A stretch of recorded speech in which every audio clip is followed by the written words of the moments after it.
Nous sommes à Naples, dans le musée de la Méditerranée, avec le professeur Gilles Kepel. Nous travaillons pour créer une section du musée qu'on appellerait la passion arabe. Elle va s'associer au Maroc des émotions, à la Campanie des émotions, l'Égypte, etc. Professeur Kepel, quelle est votre idée?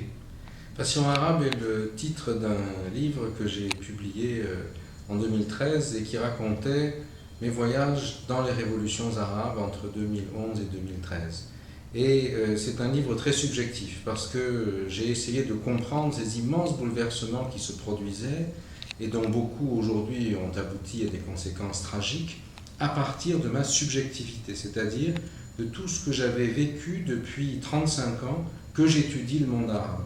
Non seulement j'ai parlé de ce que je voyais, des hommes et des femmes tout à fait nouveaux, ceux qui descendaient sur la place Tahrir, avenue Bourguiba, qui renversaient les despotes, les jeunes Libyens, etc. Mais également, j'ai remis ça en scène avec tout ce que moi j'avais vécu, avec mes souvenirs, et c'est à la fois une histoire et une subjectivité, c'est l'histoire et la mémoire qui se mélangent. Et justement, la réflexion sur la mémoire m'a permis, je crois, de lire à travers la dimension exclusivement politique, dont tout le monde était l'otage à l'époque. On croyait que ce serait le printemps arabe, un terme qu'on n'utilise plus aujourd'hui.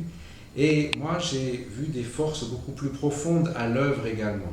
Alors, je ne dis pas que les idéaux du printemps arabe sont morts, mais on voit bien comment ils ont été transformés, comment d'autres forces se sont emparées de ces questions. Et il me semble que pour bien comprendre ce qui se passe dans la région aujourd'hui, il faut justement être capable de mêler la subjectivité et l'objectivité. C'est-à-dire comprendre que ce ne sont pas uniquement des règles scientifiques qui construisent le changement des sociétés, et qu'il faut aussi arriver à pénétrer leur culture, leurs souvenirs, leurs logiciels mentaux qui sont faits de toutes sortes d'apports, sans quoi on les voit de l'extérieur, on applique des schémas et on ne comprend rien, comme c'est le cas aujourd'hui malheureusement dans la relation, dans une grande partie, entre les différentes rives de la Méditerranée.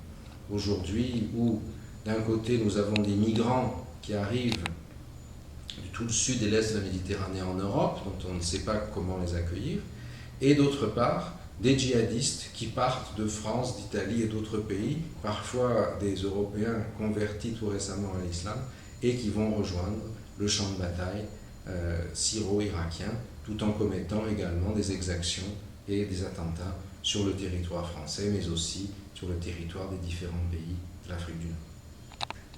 Comment vous imaginez, avec le grand système des médias et d'écran dans le musée, de raconter la passion arabe?